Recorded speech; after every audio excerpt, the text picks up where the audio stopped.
Hello and welcome to episode 1 of Sprue'd Up, a board game podcast about two Eurogamers taking their first steps into the world of miniature wargaming.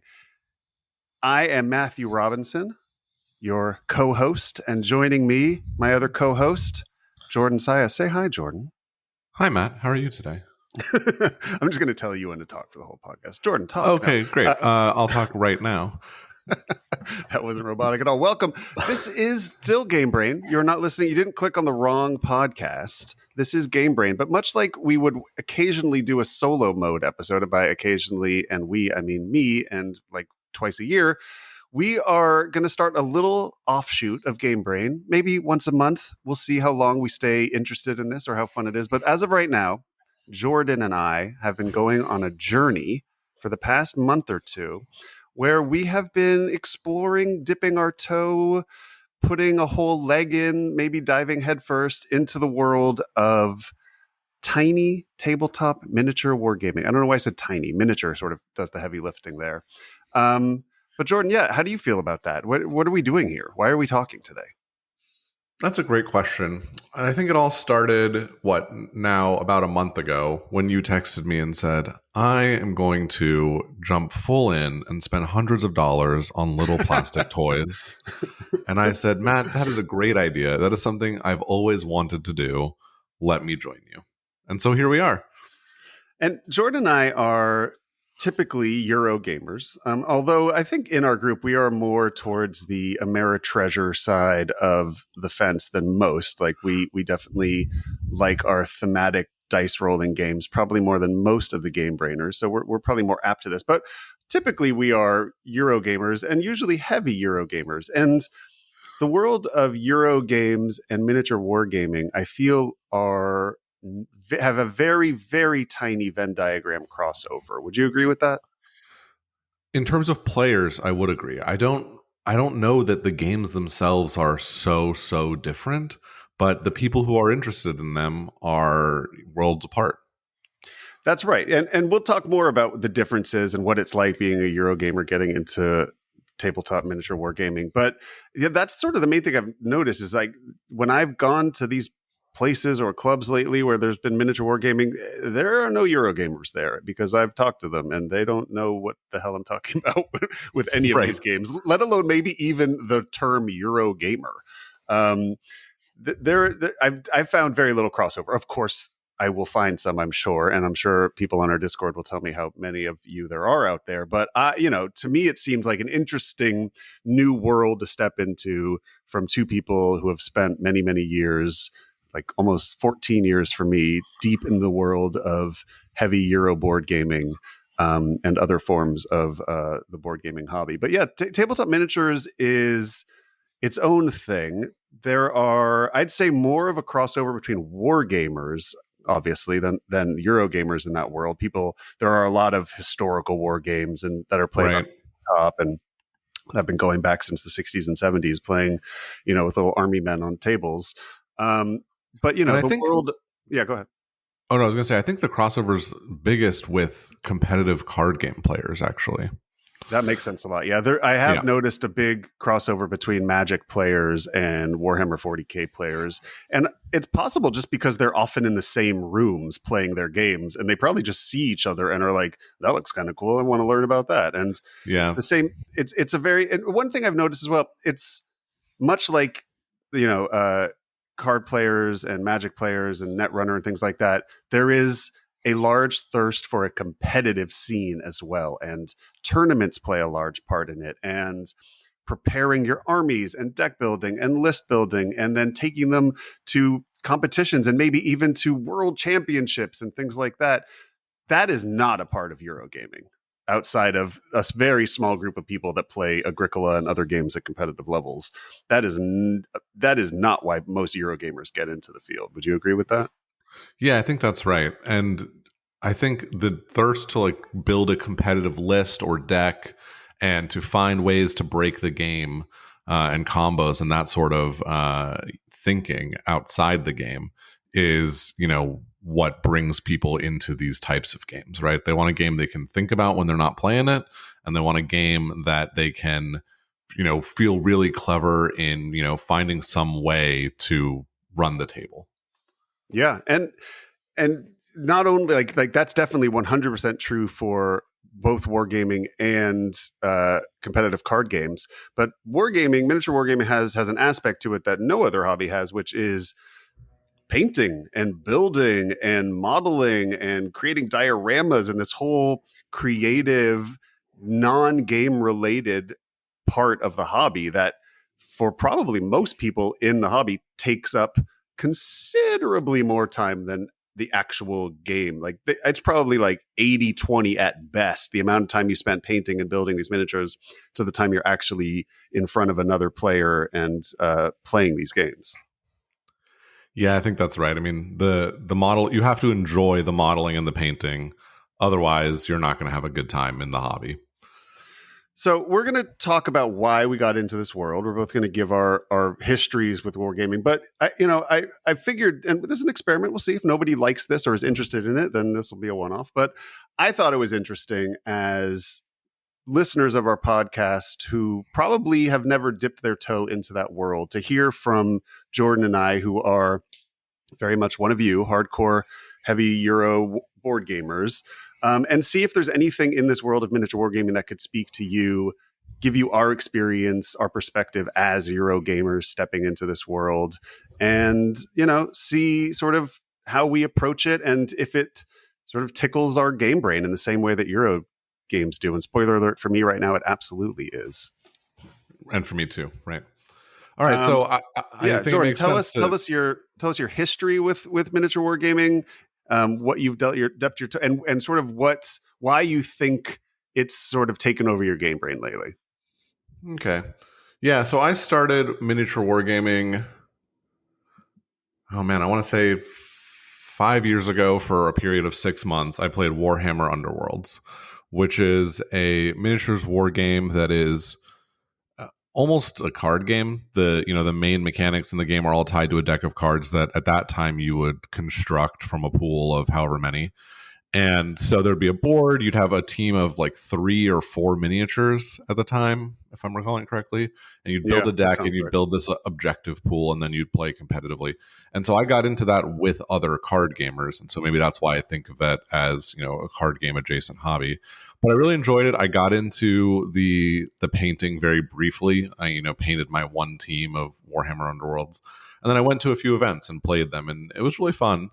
I fell off it. I think my group sort of fell off it as we got into other card games, and also didn't want to keep buying more armies and getting really into the game. I also think like one set came out. It was like 2 sets after I got in or something that nobody liked. And that kind of gave it, the tank at the local game store. But other than that, I had no experience with miniature wargaming prior to this jump in. But I will say I had some experience with the painting side of the hobby, because I painted my full Guards of Atlantis 2 set. I've been painting Oathsworn. So I've been painting a few board games that have minis in them. And so I already knew that I enjoyed that sort of painting aspect, and that made it easier to get in. And also I already had all the paints. I already had all the stuff that you need, which if you're just getting in from being a Euro gamer and you have nothing, it's going to be, it's going to take a while to build up all the supplies that you need to really jump in. Yeah. And we'll get more into the painting and stuff later, but that is a huge important flag to plant here, is that like, this is a hard hobby to just check out and dip a toe in. Like, just to barely engage with miniature wargaming takes a not huge, but a sizable financial sort of dive into the world. It also is going to involve a lot of time and different things, different aspects of your time playing, learning rules, reading forums. Also, a lot of these games have been around for so long that there's just decades of lore and so many things to learn about, especially in the world of, Warhammer. So yeah, we'll get more into that as well. But that is definitely something that needs to be flagged a lot. This is a very complicated hobby to dive into. I think considerably more, I'm not going to use the word gatekeeping, but definitely much harder to get into than just the game of the world of Euro board games. I think that's right, but I do have a few tips for people who want to try and dip their toes in, and so maybe at the end of the episode we can close on that because I've got a few ideas. Totally. So I also played Underworld when it first came out. We were like, we should have been friends back then because we could have maybe kept the hobby going for both of us. But I also got into it with the very first release of it too, and was super into it, and just sort of had a hard time finding anybody to play it in our world of Euroboard gamers. I'm sure if I had at that time stepped into the world of miniature wargaming, it would have been much easier. But I was, very insulated in that world, and nobody in our group was all that interested in it, which I don't blame them. It's very far from what we usually play. And I didn't even paint them at all. I did not get into that. Now, about 10 years ago, when I first got into the board game hobby, within a year or two probably of starting out in the hobby, I saw these awesome miniatures at my LFGS, and they were War Machine, which is a game from Privateer Press that recently got picked up again by a different company and is now actually launching again in another form. But it does not exist in the same form it existed in. But that was, very much a typical, miniature war game with, mechs and leaders and armies. They're a little more small. They're a smaller scale than Warhammer 40K or Shatterpoint or things like that. Well, actually closer to Shatterpoint than it's a skirmish game, but they're not huge armies of hundreds of units you've got to be pushing across the board. And I got really into learning that.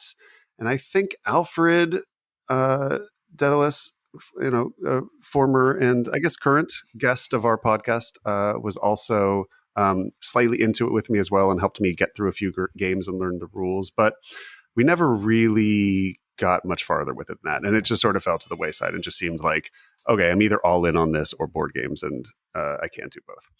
And then, that was the last time I touched it. I also, like you, Jordan, had some experience in painting, mostly from my pre-board game days, like 20 years ago, when I went on a trip to Japan and became obsessed with Gundam for like 2 years and just started like importing Gundam sets and building them and painting them. Obviously, there was no game involved in that, and I had like a handful of paints because you don't need that many for Gundam. It's like a lot of white and blue and red and yellow, and that's about it. So I got slightly into the world and kind of, via YouTube videos sort of taught myself all the things. But that has served me well in getting into this part of the hobby, in that like I fully knew how to work with sprues, how to cut, how to use an X-Acto knife to get the flash off of pieces, how to carefully glue things together. And actually Gundam, I think for me at least, are considerably more complicated than most of the miniature war games. So this actually felt like easier than all the stuff I had learned doing that. So that gave me a little bit of a leg up in the last month or two as I was getting back into it, because I was very familiar with building complicated plastic models with millions of tiny little pieces that must very precisely be put together. But outside of that, I think I've been heading in this direction for a while, and I've actually been thinking about it. So we have a podcast about our board game group, and so I think it's always important to frame the things we're talking about in terms of that. And I think me getting into miniature wargaming right now is very much a reflection on my relationship with the hobby right now and my relationship with the group. So I've noticed that I have very little time for gaming lately.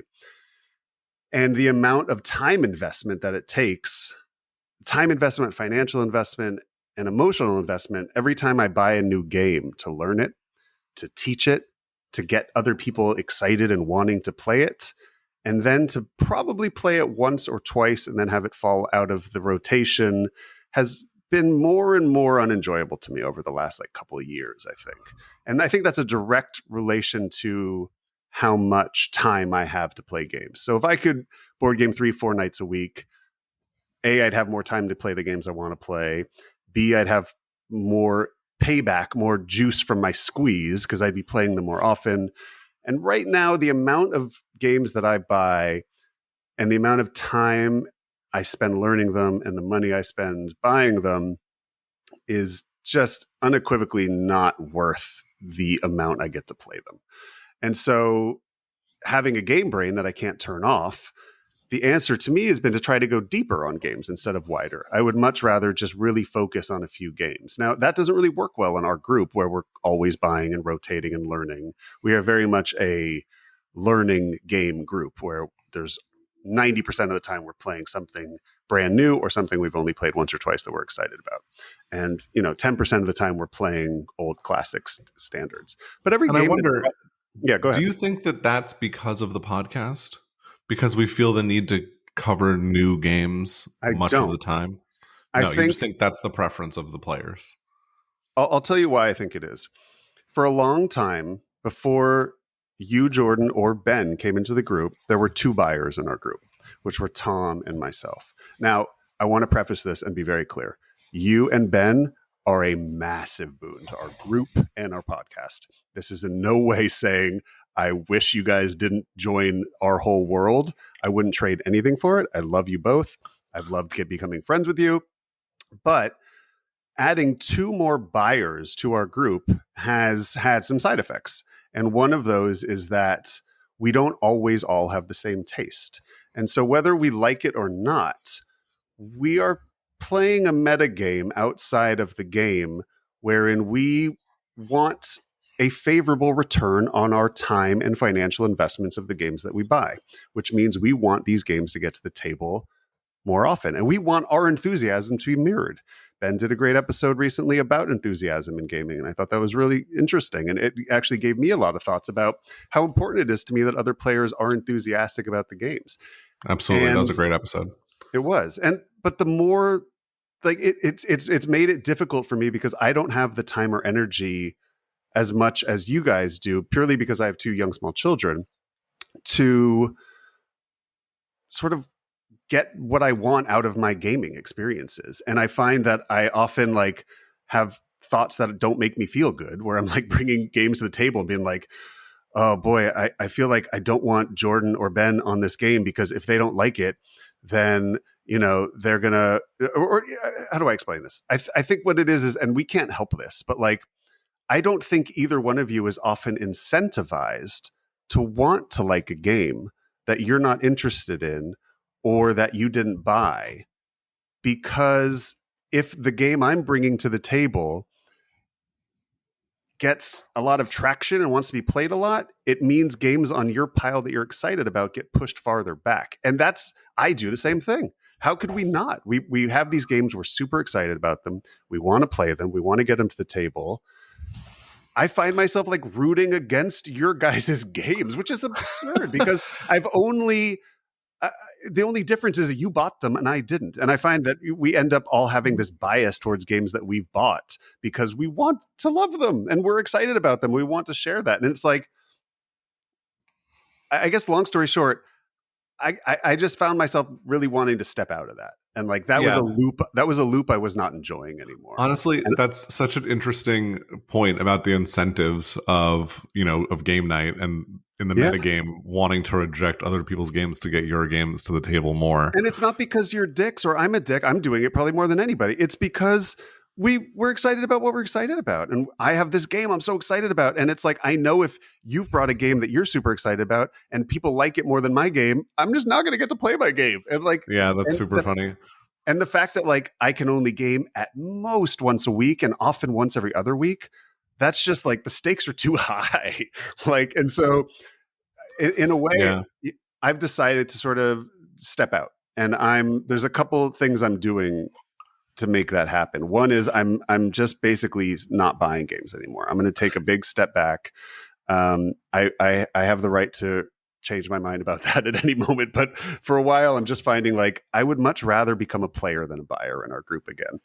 That's so funny because we didn't talk about this at all before this episode, but I've done the same thing with this year's crop of Essen games. I didn't pre-order a single one of them, and I just said, okay, everyone's buying the ones they're interested in. I'm going to be a player, and if I really love one of them, I'll pick it up, but I'm not going to, try and be an advocate for this Essen game or that Essen game.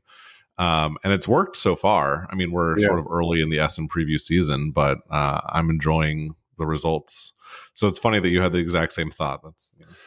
So I'm going to kind of step out of that loop, which for me has become to feel negative and unhappy, my participation in it. Again, I want to just make sure I'm not saying I wish you and Ben were less enthusiastic about your games. That's the opposite of what I'm saying. I'm just realizing that the way I interact with the hobby does not feel healthy to me anymore. And also the amount I'm buying.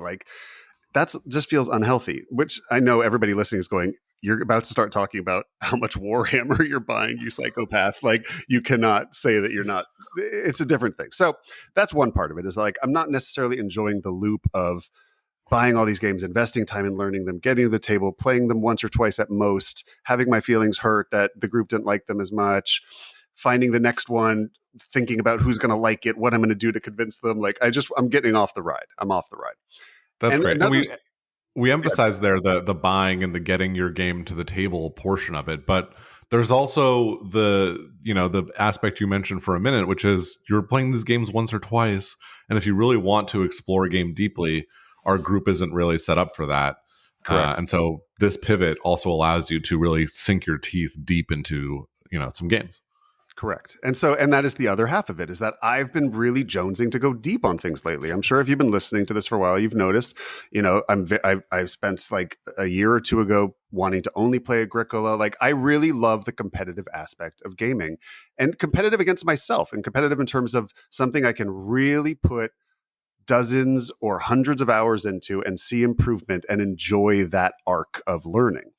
So that, combined with wanting to get off the ride of, the cult of the new, which I do not say disparagingly to anybody, because for the last 13 years, that's been my favorite part of the hobby, is trying new games and learning them. That's what I love. But lately, I've been wanting the other thing, which is to not learn a new game every week, to not need to learn anything, to play the same game once or twice a week if possible, or at least once or twice a month, and to not have to do any prep other than mental and strategic prep that I want to do to improve my game at something, and to be surrounded by other players who are enthusiastic about that game, to not have to hope there are other players I can find who will want to not have to, convince them to buy in on something, to just have a group of people who all agree we like this game and we play it regularly. We sort of went through this with Root last year. I was like, I'm just going to play Root constantly. And like, I just going to play Agricola constantly the year before that. So I'm clearly jonesing for that experience. And like you said, it's just probably not realistic in our game group. Yeah, it's interesting. I wonder if some of the listeners are thinking to themselves, well, I can understand why you would go down this path into minis games to find that, consistent interaction with a single game. But I don't have that problem, because in my group, either I'm the only buyer and mostly we play what I want, or, my group manages to focus on one or two new releases at a time, for a year or whatever. And so maybe this just isn't relatable to them. Yeah, 100%. And that's we have a very specific thing we've got like, a rotating group of about 12 players and about 3 or 4 buyers now at this point. And so there's always new, and we have this, we're a very specific thing. But I do think at least the idea of constantly chasing this next great elusive game that's the reason I buy new games is to find my grail game, right? That in the back of my head, that's what I'm always wanting, is this game that we all just love and want to play constantly. And I've just realized, like, after it took me, 13 years to realize this, that's not going to happen. That's not the cycle. That's if you look back at the last 14 years, the number of new games that we still play, repeatedly throughout the years is probably in the single digits. As opposed to, new games. And so anyway. Right. And if that's what you're looking for, the right thing to do is not to buy new games right as they come out. It's to watch and see which games develop large communities and followings and then get in. Because that game is going to have some juice. And I think there is an arc to being a gamer, and I think this is a part of that arc. After a certain amount of time, you probably burn out a little bit on the cult of the new and the cycle of Essen and the cycle of Gen Con and the new games, and then you look at this giant pile of games and you realize what the actual percentages of games that you've played multiple times versus the amount of hours and time and money you've spent on those games. And I think Tom has probably been through what I've been through. I don't think he ever got interested in miniature wargaming, but I think, he's bought less and less over the years. He spends more time going back to the great games that he loves and bringing those to the table more often. So, I'm not to speak for Tom, but I would imagine he would relate to this thing of like, yeah, welcome. You finally got there, Matt. You got to the point where it's like you're a little bit sick of the cycle of stuff, and you would rather just play games are great, that, you don't have to use so much brain energy learning the rules every week. Right. So, long story short, that's how I got to Warhammer. So, or well, not to miniature wargaming. So, first of all, we're going to talk about a couple different games today because Jordan and I both decided we wanted to get into miniature wargaming, but we had not picked a game to get into. And Jordan was the first to find a game that we both were very interested in. So, Jordan, why don't you talk through your first love in the miniature wargaming hobby? Well, my first love in the miniature wargaming hobby is Star Wars Shatterpoint. It's a game by AMG, which is the miniatures games company sort of spin-off that's owned by Asmodee. So under their banner are the old FFG Star Wars games, meaning X-Wing and Armada. And then they also publish Marvel Crisis Protocol for, I think, 5 years now. And that's a game where you assemble a team of Marvel heroes and, you fight someone else. And then a year ago, they released Star Wars Shatterpoint, which is a skirmish style minis game that's land based. So you'll play as various heroes from Star Wars. You'll assemble some squads and fight. And I think what appealed to me about this game is, first of all, I do like Star Wars. I think Star Wars is fun. Second of all, I think I liked what Marvel Crisis Protocol was doing from a gameplay perspective, but I wasn't super into the Marvel lore. So this being a game from the same company, but with a theme and a lore I'm more interested in, really drew me in. And also, you had mentioned this was only a year old. I think that was a big boon too. Like, it's really fun to get into a game on the ground floor, so to speak, and to not have years and years of catch up to do. Yeah, totally. Because AMG releases new boxes for these games on basically, I think, a monthly basis.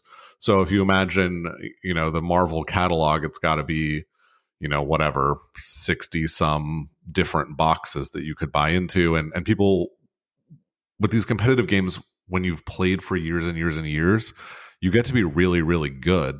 And so going into a group as a new player, and they've been playing it for 5 years, can be really intimidating because they already know all the combos, they know every little nook and cranny of the game, and that it's not as fun to join those groups, at least as a starting point. Later, as you get in, it can be really fun. But in any event, so you're right. That's another boon, was that it's a relatively new game with a theme I liked from a company I thought would make a good game, and the scale of it was also really important to me because Star Wars Legion was a game that came out maybe 2 or 3 years ago that I was interested in getting into, and it's a full war game, which means you'll have, I don't even know how many models, but yeah, you'll have a whole army on the table, so you'll have to paint 10s, 20s of models, and buy and assemble and then paint all of these models, and then you're going to field this massive battle, and it's going to take 4 or 5 hours to play a game. That's the sort of traditional wargaming model. This is a skirmish game. You're going to field 8 models. You're going to play a game in an hour to 90 minutes. That reduced scale was also really important to me. So it had all those things. I wanted to get into it when it came out a year ago, and I thought to myself, I have no one to play this with. I'm not going to go to a store and try and start a new group myself. There are no established groups. Oh, well, I'm not going to do this until your text. Yeah. So, and I do want to highlight what you were just saying there, because I think it's important. So when most people think of miniature wargaming, they think of one game, which is Warhammer 40K. And Warhammer 40K, if you've ever been in a store and seen it, takes a 4x6 table, which is huge, 4 feet by 6 feet, usually, something like that, and can have 75 miniatures on each side fighting against each other. A typical 2,000 point army costs over $1,000 to buy, takes 4 to 5 hours to play. That's a massive thing to dip your toe into. And we're going to talk about how maybe one of us is slowly dipping their toe into that world as well. But Jordan and I both, when we started talking about this, found ourselves much more interested in what's considered skirmish games. So that means not 75 models per side or even 30 models per side, but 6 models per side, which immediately felt financially less terrifying, of okay, it's $100 box, whatever, we can start playing with that. And it's, a dozen miniatures to paint as opposed to, 50 to 100. So all those things, and it also takes place on a much smaller table size. So all those things were all right, we could dip our toe into that. And yeah, and Shatterpoint was the first one that Jordan and I both agreed was okay, this sounds cool. I like Star Wars as well. Jordan likes Star Wars. It seems like a manageable thing to get into, and I personally love the fact I love getting in on the ground floor on new games. So Jordan bought the core set of that, and I went and bought 2 squads, which combined together to make one sort of fighting force, one army that you use, and we painted them up. And yeah, talk us through just the very basics of how Shatterpoint plays and what our first experiences were like trying it. Yeah, so Shatterpoint is, like you said, you'll have 2 squads on your team, and each squad will have a main character called a primary unit, a secondary, and then a support unit. And the support unit is usually like a troop of clone troopers or droids or whatever the case may be. So in the core box, I would have, as the light side player, Ahsoka and Anakin, along with their 2 sort of commanders, who are Rex and I'm forgetting Ahsoka's. Oh, and Bo-Katan. And then a little squad of Mandalorians, which is 2 models, and a little squad of clone troopers, which is 2 models. So a total of 8 models on a side. And the game is objective based. So there are going to be these points around the map. There are 9 of them in sort of a grid. And so you're trying to control-ish a little bit, right? Right. If you're within a certain distance from those points, you're contributing to their control. And if you have more models in that range, you control that point. And at the end of your turn, you'll score points based on how many points you control. So the goal of the game is basically to get on those points, to shove your opponent off those points. And if you wound one of your opponent's models, it doesn't go away, but it almost flickers like in a video game. Like, okay, it's flickering. It's not really active yet, and it won't count towards control. And so the whole goal is to control more of those points, and you're sort of playing on this seesaw, this tug of war, where when I control points, the point tracker moves towards my side, and when you control points, it moves towards yours. And if you can get it all the way to the end of your side, you win a struggle, which is just one of those contests, and it's best 2 out of 3. So the game plays, it's very very objective based. Models generally aren't removed permanently from the table, and it's also really character based. All these characters that you're playing on the table have 5 different abilities that are hyper thematic to their character, in the lore. And the fun of the game comes from building these teams with these various combos, and thinking about how to activate your units to best capitalize on their abilities. So that's a really fun aspect of the game too. These you have 8 minis. They're pretty complicated. They've got a lot of different abilities going on, and you're trying to control these points on the table. Is that a good summary, Matt? Do you have anything you want to add? No, that's great. Let's give some stats for Euro gamers, like how things would go. So this is 2 players only. It takes about, what are we thinking, 90 minutes to 3 hours? I guess that's a huge swath, but that's sort of, I'd say 2 hours is about fair, right? Yeah, I think 2 hours most of the time. I'd put the complexity on all of the games we're going to be talking about today at a 3.5. I think they're all pretty, as somebody who's almost a professional rules learner at this point, after 14 years of learning extremely heavy games, these, in terms of the weight of thoughts and ideas and rules and edge cases my brain has to remember, I'd put this up there with very heavy games. Would you agree with that? Yeah, I think that's right. There's something so complicated about there not being a grid on the table, there not being any sort of rules for interaction. It's just, well, my model's right here and your model's right there, and how can they interact? So I'm so glad you segued into that, because that's the next thing I wanted to talk about. Was as a Euro gamer, as a board gamer, the first thing that felt so weird to me is that we are playing in reality. We are playing in the world of 3-dimensional space. We are not playing in grid. We are not playing in hexes. We are not playing in squares or circles. We are playing in inches and millimeters, and we judge that distance with literal rulers. In Warhammer, you actually use, real inch rulers. They've recently switched that in Kill Team and things like that, but in Shatterpoint, it uses its own sort of measurement sticks, which are not actually based on real inches, are they? Well, they're different ranges. So they have range 1 through 5, and range 1 is an inch, and then range 2 is 3 inches, and range 3 is I think But 6. And so, but I mean, they are a certain number of inches, but they're not right. called the number of inches they are. Yeah. So I love and am also baffled by the way these games work, which is so we talk about immersion and we talk about uh, the way things mirror their real life counterparts in board games often, but somehow the immersion in actually needing to be within a half an inch of you in order to fight you or things like that makes it feel really real to me and it actually makes it feel like how I always wanted war games to feel in a sense, where like I am, this commander looking down over this map, and it's not about, how many hexes I can move or adjacency or all those things.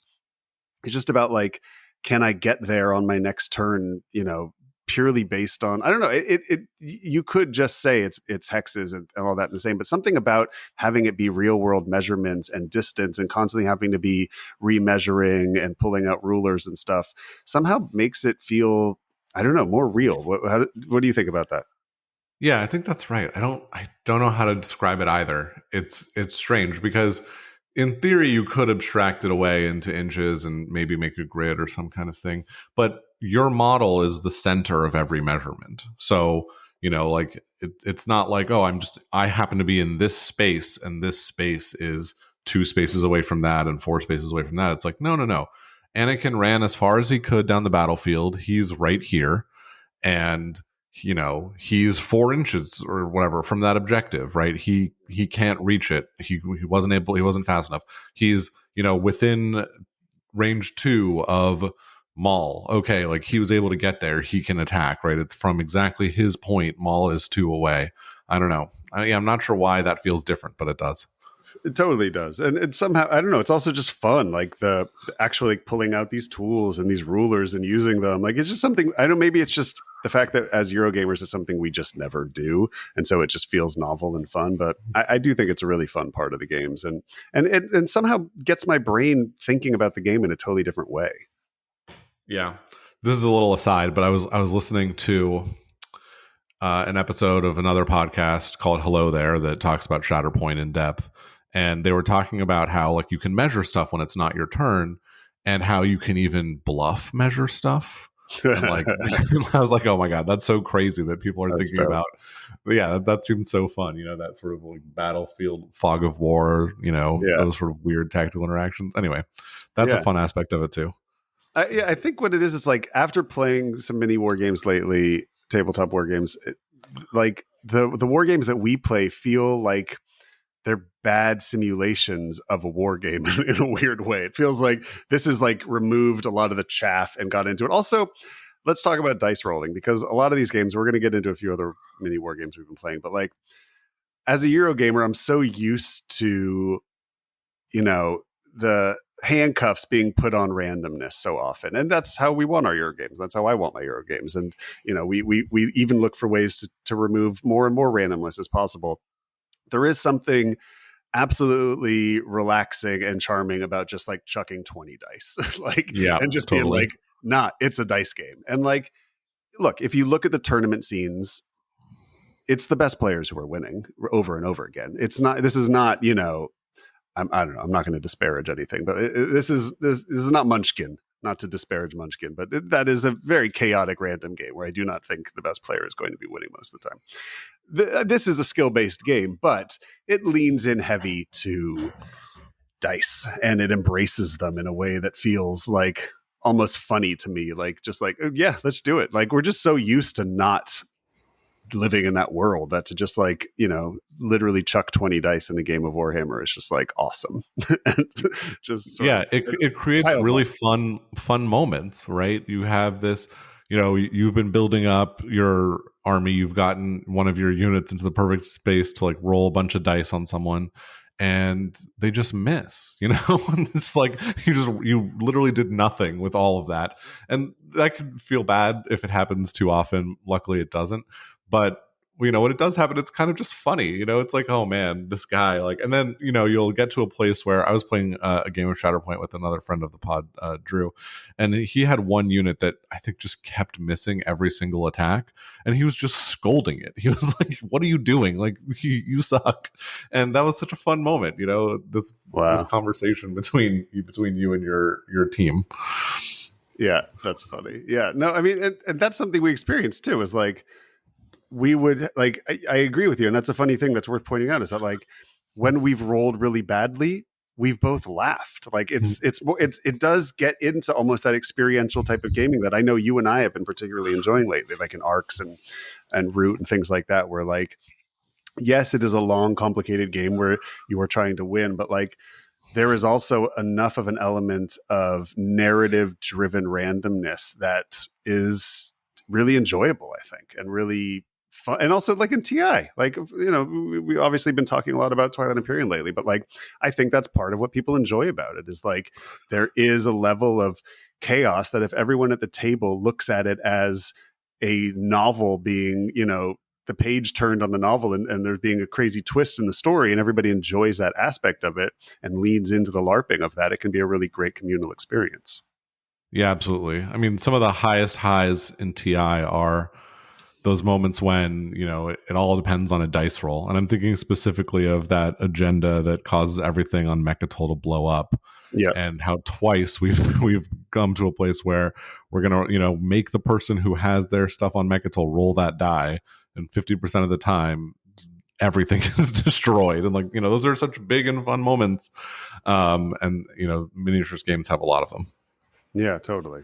So that's Shatterpoint. Jordan and I have played it a handful of times together. We've barely scratched the surface, and I want to play a ton more. I've since bought another army, so now I have like 2 squads I could bring to the table that I'm excited to learn. So let's talk about some of the other things. So the other main game that I got interested in was another skirmish game. Again, those are the much smaller amount of models on a board than, larger Warhammer 40K and stuff. And Kill Team is Warhammer 40K's skirmish game. So Kill Team, much like Shatterpoint, has, roughly around 10 models per side. The models all come from the world of Warhammer 40K, and in fact can be used in games of Warhammer 40K. If you choose to start in Kill Team and then move into Warhammer 40K, you can use the same models. But it's a completely different game. This is not Warhammer 40K Lite or beginner mode. It has completely different rules. It plays on a much smaller game board. In fact, even smaller than Shatterpoint. I believe Shatterpoint is like 3x3. 3x3. Okay, yeah. So that's a nice big square. Kill Team is 33x20, I believe, which is basically the size of a board game. It is very similar to most board game table, normal maps that you'll have on a board game. And you play with, somewhere between 6 and 14 minis on each side, depending on the faction. There are about 30 different factions in the world of Kill Team. They all have different amounts of models, different rules. And much like in Shatterpoint, it's objective based. You can also get points for killing each other, and models do die quite often. Whereas in Shatterpoint, like Jordan said, they get wounded and very rarely actually disappear from the map. And in Shatterpoint, it's almost like they have multiple lives. And so, they can get killed, 3 times or so before they're actually removed, which very rarely happens, at least in our experience. But in Kill Team, people die all the time. And in fact, you get points for killing them. So it's a little more killy, as the name would make you think. But it's plays in maybe a little bit less than Shatterpoint, maybe hour to 90 minutes, depending on, how experienced people are, or the size of the squads they're playing in. And much like Shatterpoint, one of the reasons I was interested in Kill Team is that it's just started over. So they have had 3 editions so far, and the 3rd edition of Kill Team, which is almost like a complete reboot of the first 2 editions, just launched a couple weeks ago, and it is brand new. So, people can still use their same 30 armies that they may have had or collected over the past, 5, 6, 7 years, however long this game's been around. But they've all had completely brand new rules. So much like in Shatterpoint, I love getting in on the ground floor of things. That's a huge boon to me. because it just means I'm catching up on the meta with everyone, and I love the meta of games like this, and I love following the community and the strategies and what the tier lists, and I super get into all that aspect of it. And so when a game is brand new, as it is with Kill Team or Shatterpoint, it's really fun because you feel like you are watching the meta develop. That was something I loved about Netrunner. You can, start getting into a game, figuring out what the underdogs are, what's a great thing, counter armies to, the meta power armies and things like that. I just love that whole aspect of competitive gaming. Right. You're not getting in and being told, this is what's good, this is what isn't good. Here are our findings. Now you play in that group. Instead, you're sort of shaping the findings and participating in them, which is way more fun. Totally. And like in any game, the meta, eventually, stabilizes to a place where people feel they found it. But then, hopefully there are, updates and balance changes and things like that mix things up. And I love that aspect of competitive gaming, whether it's in competitive card gaming or now miniature wargaming, or even, new cards coming out in Agricola, things like that. I just love staying up on how things change and move over time in the community, sort of tracks what's working and what isn't. That aspect's really fun to me. So Kill Team launched its 3rd edition with a box called Kill Team Hivestorm last week, which comes with 2 armies and a whole bunch of terrain. Now, we talked about how measuring distance in inches or, whatever form the game is using is something that is only found in miniature wargaming. The other thing that is really only found in miniature wargaming is terrain, which is something I had never experienced at all. I had never bought terrain for War Machine. There's no terrain in Gundam. I've definitely played some board games that had some, cardboard pieces that did things or whatever, but the terrain in these games is a whole other beast. So Shatterpoint comes with a whole bunch of terrain. And I'm not talking about just like a fluffy little tree that you put down. I'm talking like a 2-story building with ladders and multiple levels. And you have to build that thing and you have to paint that thing. Jordan, how long did it take you to build and paint and get ready your Shatterpoint terrain? Oh, man. Just the terrain? Yeah.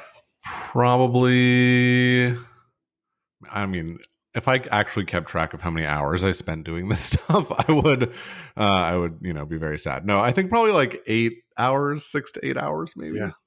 So that's not long. Something. Yeah. That does not come in your Gloomhaven box. That's not a part of the Euro hobby in any way. And the terrain is as important as anything else in the game. It is what makes the games different every time. It's Shatterpoint. It's you set up the terrain with your opponent and you guys try to find a nice balanced board. It's almost like, in Gaia Project or something where you have to build the map together. Kill Team has set map scenarios that you're rolling a D6 on and you're picking one out of those 6 depending on what the die rolls. And then you're building that. But the terrain is wildly important to the strategy and the way the games play out and how they're variable every time. Much like the measuring of distance, it adds a real world tangibility to the game that does not, in my experience, exist in board gaming in any way and is super interesting. And so I bought the Hivestorm box, which comes with a bunch of terrain as well as 2 armies. And I really enjoyed building and painting the terrain. And we're going to have a whole section in a few minutes talking about painting and stuff. But just that whole aspect of almost creating the world that you're going to be playing the game in, I found really satisfying. Totally. I think it's interesting too, because in Kill Team, it's just that one set, right? This is what we're going to play on, and it's going to be configured in different ways, but these pieces are going to be used in every game I play of this. So even if you had, 30 armies or whatever the case may be, and you're only playing with, one of them in every 15 games or whatever, you're going to play with this all the time. So it's super important. You want to spend your time, make it really nice because you're going to be using it a lot. Yeah. That's a good point. Well, there are actually 3 legal terrain sets in Kill Team, but yeah, I'm actually excited. They all have different rules, and the rules are complicated. So I'm actually very excited to just have one for a long time and get really used to it. Because, the terrain has rules much like a unit would have rules. Like this piece of terrain has a window in it, and there are rules for how that window work, and there's doors in some of them, and there's rules for how the doors work, and oh right, yeah, okay, yeah, that stuff's cool. Yeah, there's a lot of aspects of like there's a whole chunk of the rule book just about the rules for each of the three different legal terrain sets. And so, I'm very happy to just focus on one for a while and like get to the point where I know the rules for that terrain set inside and out before adding another. But yeah, that's a totally different aspect. So I bought this Hivestorm box. I've been setting it up. I played it by myself, which is an aspect that does not exist, that I knew existed, in wargaming, which is like some of these games have solo modes, which is really great for learning the game and teaching it to yourself and learning the strategies of different things. And there are actually rules in the Kill Team 3rd Edition core book that tell you how to play solo or even how to play co-op with your friend against a AI controlled, very simply AI. This is not exactly, a coin AI level of complication or, even a David Turksey level of complication. This is, a handful of if this, then that sort of, skill tree that you follow down and, very simply tell your AI models what to do, but it works. I've been using it, and it's sort of how I've learned the game. Yeah. Jordan and I have, in fact, not yet played a game of Kill Team, which is really funny for the amount of time I've spent painting and building it.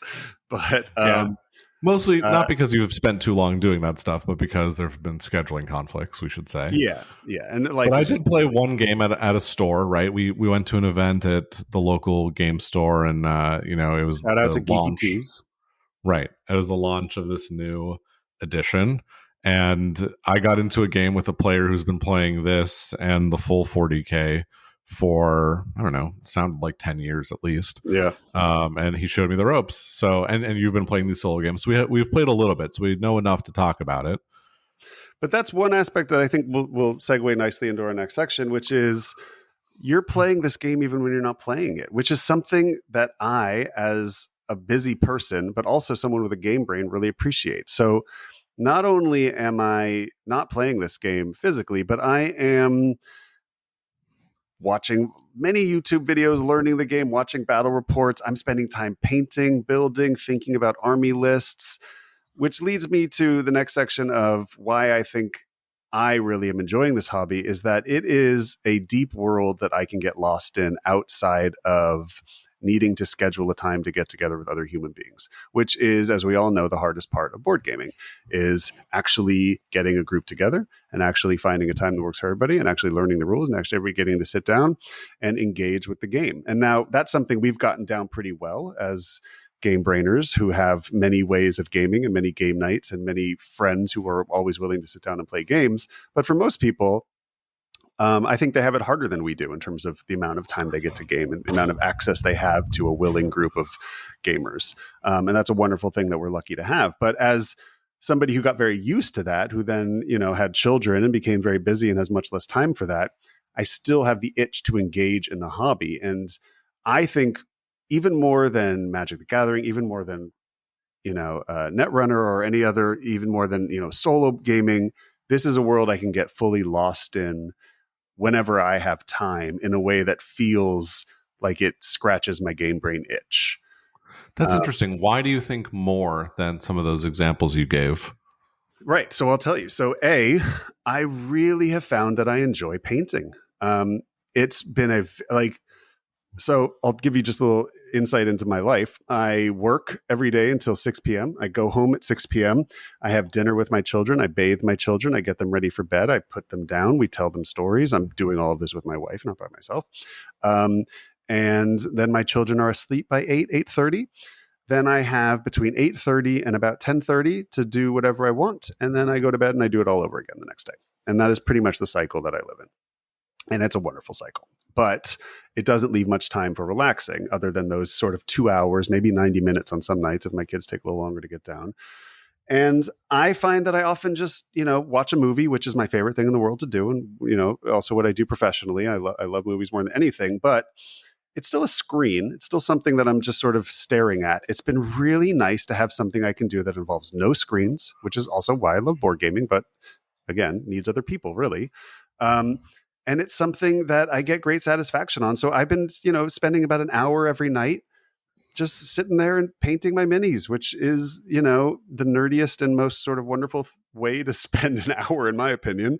And it's satisfying because I get to see progress every night of my army slowly getting better. And I listen to podcasts while I do it, or even sometimes I know I just said no screens, but sometimes I'll put, a show or something on my iPad. And I don't know, I just found it extremely relaxing and extremely satisfying. And maybe I'll get bored of it and burn out on it in a few weeks or months or whatever. But there's no part of me that's burning out on it yet. And it's been, probably 6 weeks to 2 months. And I've been really enjoying it. And it feels almost like a revelation of like, this is such a nice way to spend my small amount of time relaxing every night. Yeah, it's very therapeutic at the end of the day to just put all your attention on this thing and focus on painting it. And one thing that, you didn't mention there, although I agree with everything you said, is that there aren't a lot of opportunities for me to like work with my hands. I know that sounds kind of weird, but absolutely. It's kind of fun to have a reason to do that. And, assembling and painting these things, it brings out a new a new aspect, a new sort of thing I can do that I really enjoy. I guess it's probably the same thing that like people who make furniture, as a hobby experience, although obviously that's much more skill intensive and difficult. But I really enjoy just, sitting there at the end of the day, working with my hands, painting this thing. And like you said, with a podcast or a show on in the background or music, it's very relaxing. It's great. But it also like, it's what I agree 100% with. The working with your hands thing is really something that I found I was missing a lot, and actually just sort of crafting something and making something and putting your creative spin on it, or just copying the box entirely, whatever it is. Like, it's just, there's a level of satisfaction with that. But and having small discrete projects too, like with work, if you're working on something, it's going to take months and months, and then maybe you'll get some results or maybe you won't, or, whatever the case may be. This is something that I can do in an evening. And at the end I can look at it and be like, that's something I did and it's done. And that's nice. I don't know. And it's also like, I would enjoy it even if there was no game involved, but there's something lovely also about that you are getting closer to playing that game as well, like, or trying this army in that game, or getting this unit into your army in that game. And that is a really fun aspect of it. It's not only just this thing that's enjoyable to do, but it is interacting with the game. It is getting closer to playing it. It is, you are thinking about that unit. You are, especially with Kill Team, you have to make decisions about what weapons you're going to build. It's much like deck building. And, of course you can play with, you could say your mini has whatever weapons you want, but it's nice to build them in a way that you're going to actually run them. And this is the gun he's using. This is the sword he's using. And those are the stats I'm going to choose. So there is almost a level of, deck building, so to say, while you are building these minis, at least in Kill Team. And that is enjoyable. I feel like my game brain is interacting with the game during that time. So that's one aspect where I feel like I'm able to get lost in the world. Another is literally, especially, in terms of Warhammer, there is a huge amount of lore to get lost in. And I enjoy that aspect. Yeah, that's not true of Star Wars, though, but Warhammer, yeah. Well, I get, there is quite a lot of lore you can get lost in Star Wars. But I know all that lore already. So this is new lore to me. But like, Warhammer has an imprint called Black Library that is thousands, and I'm not exaggerating, thousands of books, all written within the world of Warhammer or Age of Sigmar, which is their fantasy setting. And I have been enjoying reading those books and reading books that take place with the units that I'm going to be fielding in Kill Team or 40K or things like that, and just sort of getting into that world. So that also I like. And I'm not going to disparage these books at all. They're actually quite much better written than I would have imagined and very enjoyable. But I love candy, page turning, easy to read fantasy. It's how I relax. It's how I've always relaxed. And I've actually been really surprised by how much I've enjoyed the Black Library books set in Warhammer 40K and Age of Sigmar, which I've been reading. And we could do another episode on that where I recommend some good starting things, but there's plenty of guides you can find online for where to start in the insane world of reading novels in the world of Warhammer and stuff. So yeah, you can get lost in it that way. I can get lost in it in the thousands of YouTube channels dedicated to this hobby. And that's one thing that I do not have in Eurogaming, is that no matter how popular a Eurogame gets, there are hundreds of us, maybe thousands if it's like Arc Nova or something, or Brass. But outside of that, there are hundreds of us. And so, there's only so much uh, interaction I can have with other people outside of the game table, especially online. But, when it comes to Yeah. games like Shatterpoint or Kill Team or Warhammer, there are not only hundreds of thousands of players, but there are dozens of podcasts and YouTube channels and Discords and people to play with. Um, I've already found multiple online communities of people who are, I'm planning on playing games with in person in Los Angeles. It just feels like a hobby that you can actually interact with as much as you want. So if I were to find more free time in the future and was able to play more often, I could. If Jordan is busy one weekend and I really want to play Shatterpoint, I guarantee you I could find a game somewhere in Los Angeles to play that with. There are enough people who play these games that, and the number of people who play these games drastically dwarfs the number of people who play Euro games. I mean, it's 100 to 1. It's not even close, especially if you're looking at like Warhammer 40K. I mean, it's like Magic the Gathering levels. It's like there are millions of people around the world who play this, and like, there are whole stores that are, this is the Warhammer store. There's no Arc Nova store, right? No. So but you are sort of comparing apples and oranges a little bit here, right? Because you're comparing it to one Euro game, but the number of people, I am genuinely not sure about this. I mean, is the number of people who play any war game, such a degree of magnitude higher than the number of people who play any Euro game? Is that right?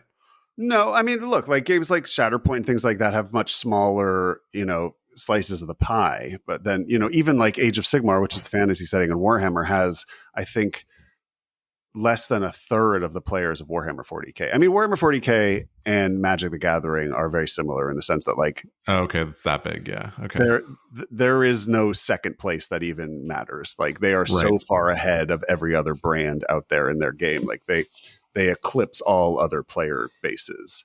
I mean, if you just look at the Warhammer 40K Discord, the Warhammer 40K Reddit, there's like 1 million people there. And then if you look at like Age of Sigmar, it's like 200,000. And if you look at like Shatterpoint, it's like 25,000. I mean, like, you can just sort of see the general ratios there.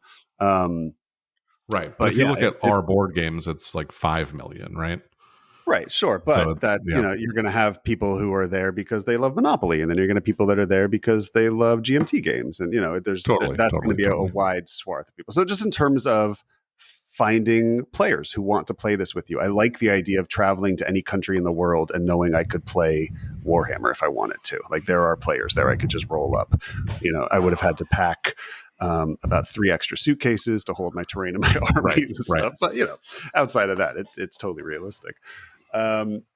So that aspect is really exciting to me as somebody who really loves competitive gaming. And I love the idea of, getting into that world. Now, so far we've talked about Kill Team, we've talked about Shatterpoint. Those are 2 games, that don't have the largest audiences in the world, but they definitely have a pretty huge, compared to most Euro games, a large amount of people who are into it.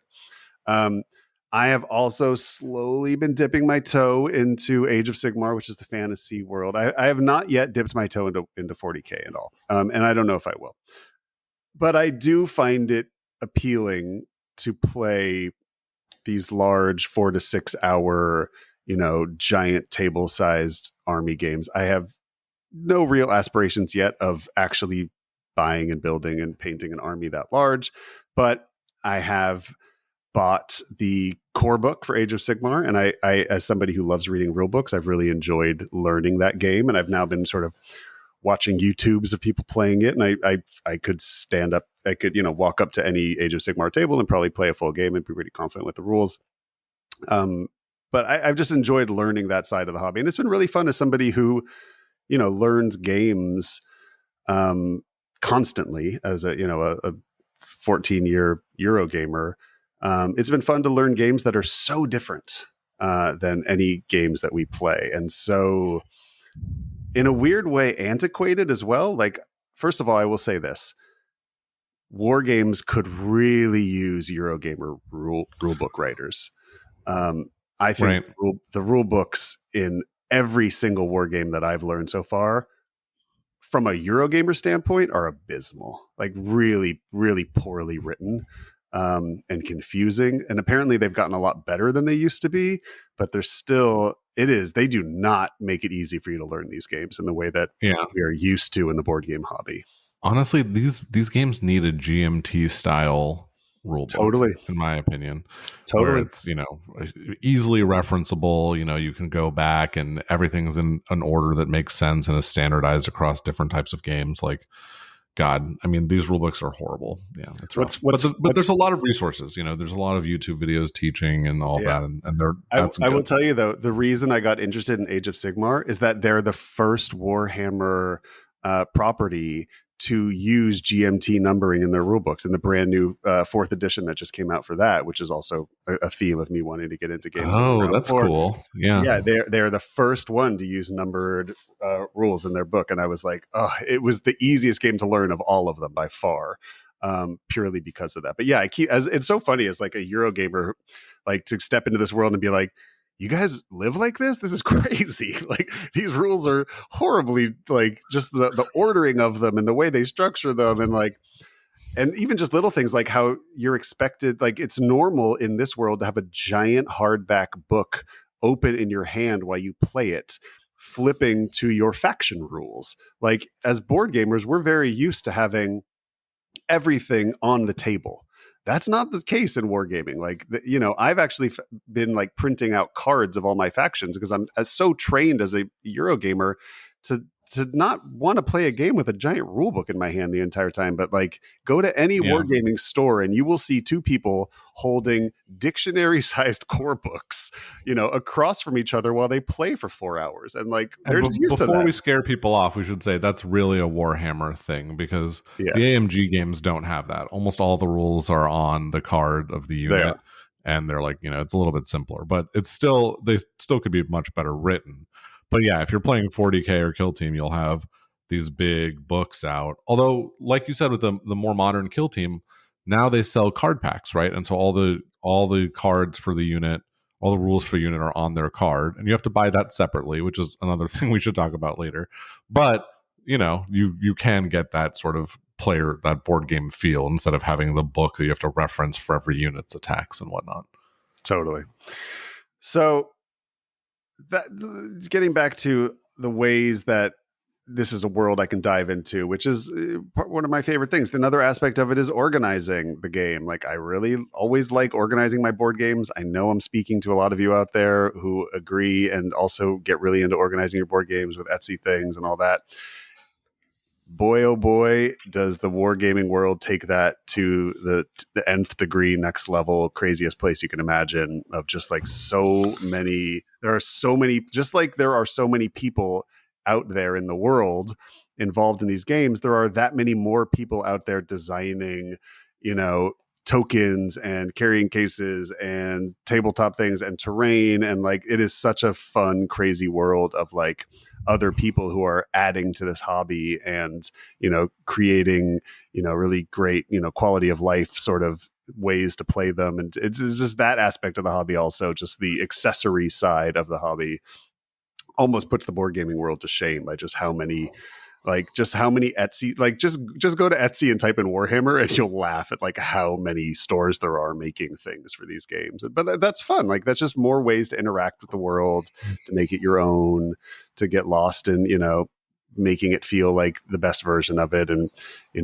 things like that, which is, fun. Yeah. We haven't talked about, 3D printing yet, but that's a part of the hobby too. You can 3D print models in different poses to use in the game, but also like, I think for 40K and then also for Shatterpoint, and I'm sure for the full Age of Sigmar game, you can 3D print or order 3D printed terrain that's custom built, that's and then just use it. Like, I was looking at this list of terrain sets people had made for Shatterpoint, and there's a giant Endor set, and there's a giant like, you can get a sand crawler, you can get like all these different things, a temple to like play in, and that's so fun too, right? And it'll really change up the way the game plays, but it's just a fun thing to collect and then ultimately assemble and paint, and like that whole part of the hobby is there too.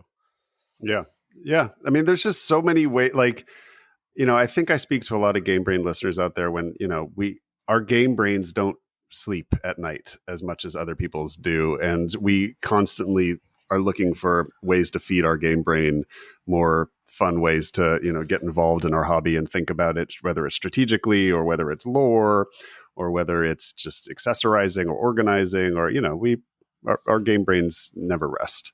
And Warhammer and other miniature wargamings are definitely kind of maybe the best or the worst version of that world, no matter, depending on how you look at it, whether it's, an endless void that you can never get to the bottom of, or a really exciting world to get lost in, in a healthy for you way, time wise and financially. And, as long as you don't have that horrible type of addictive personality that's going to, get fully enticed by owning everything, then I think it can be a healthy and fun world that is just there and you can go as deep as you want or as shallow as you want. And that to me is appealing.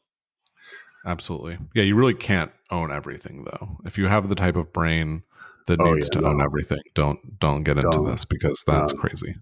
Yeah, even if your like money you said, is... the 30 armies you'd be able to collect for Kill Team would cost you $3,000. Easy. And most of them you can't even get because they're not even always available, and things like that. Right. Go on eBay, okay. Yeah.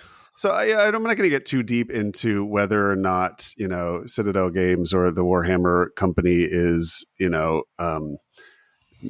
just as bad as, every gotcha video game, evil pay to play kind of absurd, just taking advantage of our collecting brains and the worst form of capitalism. Sure, maybe, probably. There's definitely arguments to be made that they're a morally gray area company in terms of their selling practices and discontinuing things and raising prices. And it is not a healthy game to get into if you are the type of person that struggles with controlling your shopping or shops to fill the void. I guess we all do to a certain extent, but yes, especially Warhammer, things like that can be seen as being not the most consumer-friendly company, to put it lightly.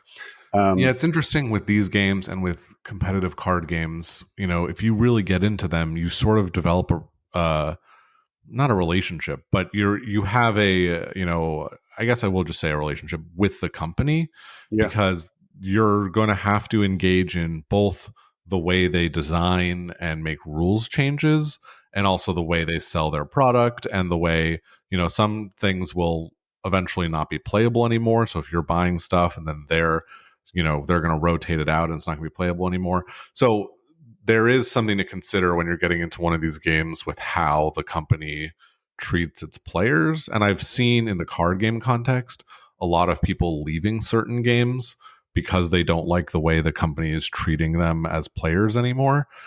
So that is something to consider when you're getting in, but it's not a huge concern. I just thought, worth saying that. Absolutely. More so than with Asmodee or any specific board game publisher with whom you'll make like a one-time transaction, you do have to think about, okay, I'm putting money into this. That's right. It's going to be more and more money over time. It's all the same caveats I would give to anybody interested in getting into Magic or any other TCG of like 100%. Just know they are preying on your FOMO.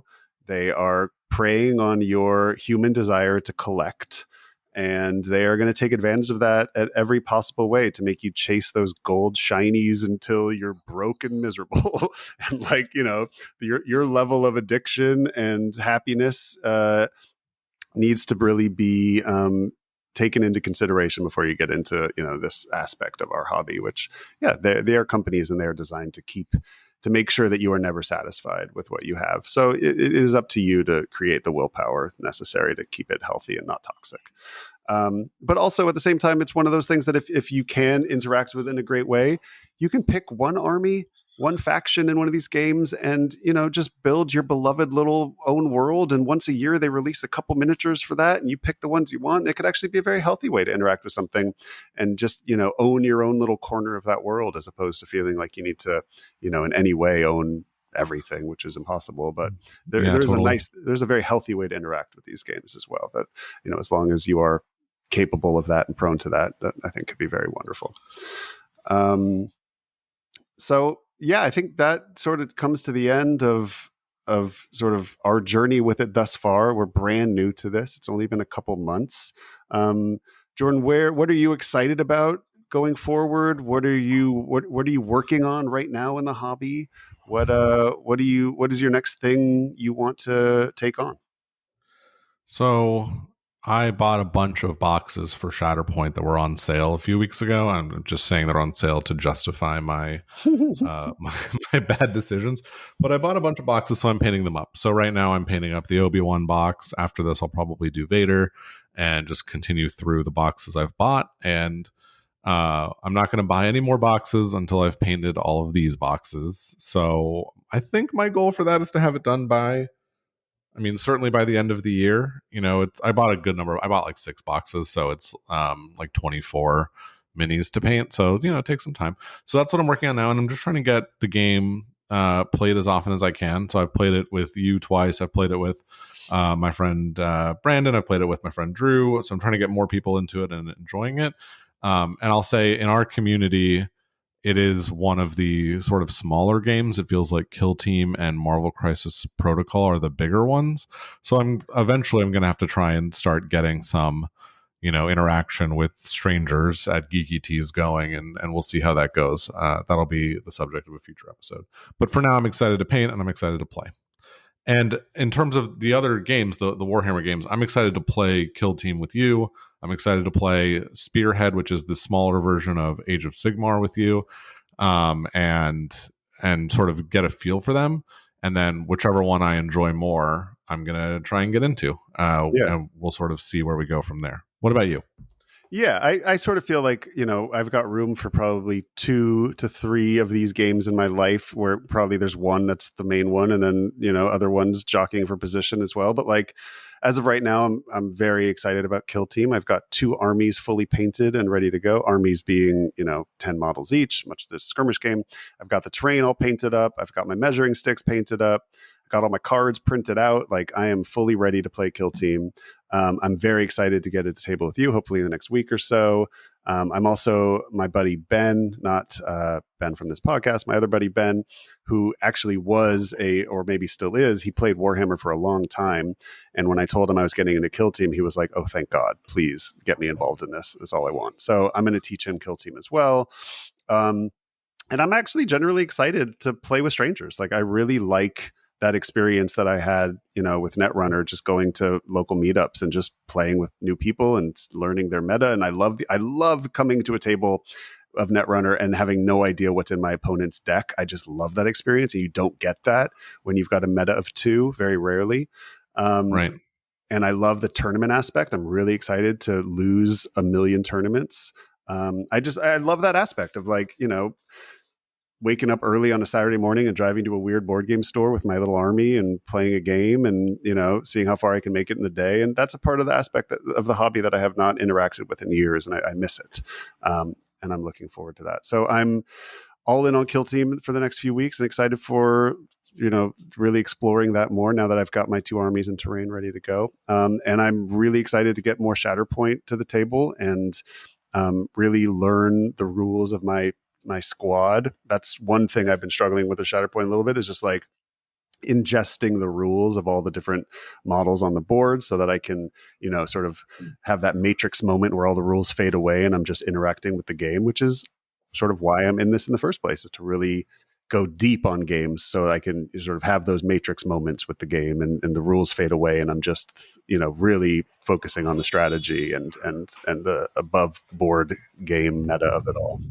Yeah, those moments feel so good. And I just started having them in like my 3rd game of Shatterpoint.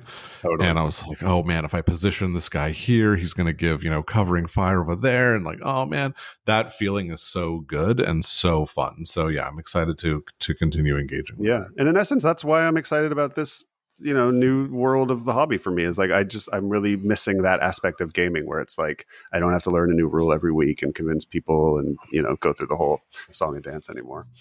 Right. Now, of course, that doesn't mean I'm never going to play board games again. I'm very, very much love board games. I'm just sort of needing a little bit of a change of pace. And this podcast is not going to become a Warhammer or Shatterpoint podcast in any sense. Maybe just occasionally Jordan and I will jump in and catch you up on how our progress is going. Feel free to give us some feedback on, YouTube or Discord or anywhere else you can interact with us on Instagram. And if, this is absolutely not interesting to anybody involved, then we'll either make it our own little podcast or just let it go. And just Jordan and I will talk about it amongst ourselves. Yeah, we'll see. Before we sign off, should we give some tips to people who are interested in following in our footsteps? Yes, absolutely. If you want to dip a toe into the world to step from Euro games to miniature wargaming or Ameritreasure games into the world, Jordan, what would you recommend people do first? I would recommend not buying anything and going to a local store and playing with some people there. People are going to be very friendly and receptive. They're going to want to teach you the game because they want their community to grow, generally speaking, obviously. And you'll be able to try the game and see how it appeals to you. And I would do that with, for 1 or 2 games before picking one to get into, because it is a substantial investment. And I would watch a bunch of YouTube videos learning the game as well, even before you go to the store, so that you feel comfortable and you can have a good time. So I would definitely recommend finding a way to play the game before deciding to invest, because once you're in, it's not just the initial cost. It's okay, I need to get all these paints and I need to get my stuff all the way up and ready to play. And that can be a long journey. That can be like a 15, 20-hour journey that you might not want to take. So go find someone who's already done all of that work and mooch off them and play the game that way. And if you're looking to get into this space but not into wargaming, right, into similar types of games but staying within the board game world, there are a bunch of games that do that. Like Aristea is one that comes to mind.